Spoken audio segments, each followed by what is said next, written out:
So I'm a comedian, right? And I do this mean bit on stage about a former friend of mine. This person is called Oliver. He's called Oliver Brain, and I'm determined to get him at least some renown, at least the same renown as his favorite film director, Christopher Nolan. So, like, I hope that Oliver becomes renowned forever as the person who would suck a dry Flaccid for 30 grand. Since that's my bit about him, right? That's my theory about Oliver. If he were offered 30 grand for his films or whatever to get a film off the ground, but in return for the 30 grand, he had to suck a dry, flaccid penis. Like, that's my theory about him. He'd do that shit. He would. He would. Oh, yes, he would. He would. He would suck that dry flaccid like a young calf suckling at his mother's teat. That is what he would do. He would draw succulently upon that dry flaccid. He would. And like I do this whole thing like where I feign that he's got to suck my flaccid to get my trust back. Just go, whoa! Like the things I grab him by his horrible greasy black hair, which I should mention earlier on in the bit. And whoa, the things you would do for money, Oliver.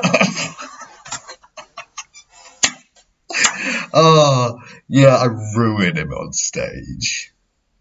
I'm going to do it to so many people I used to know.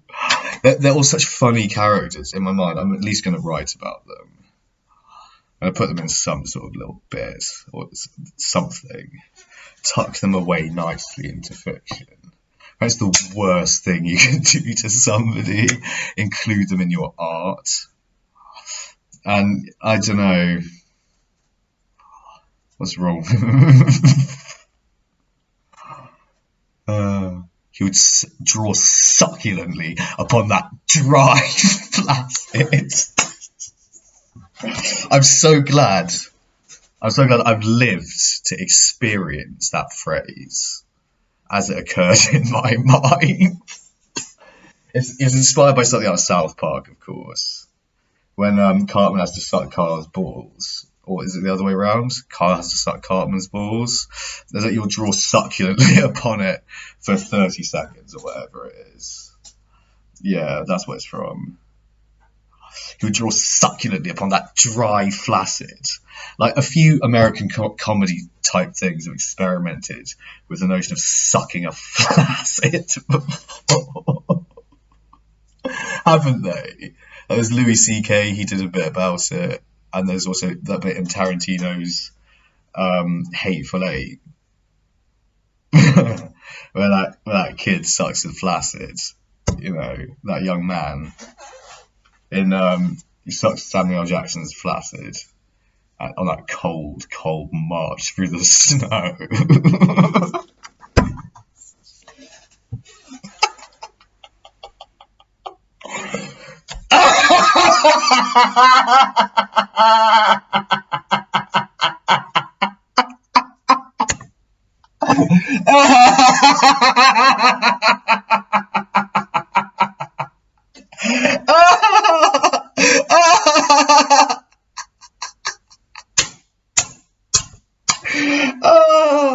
A flaccid.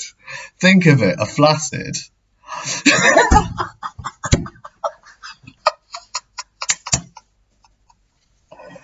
Oh, what?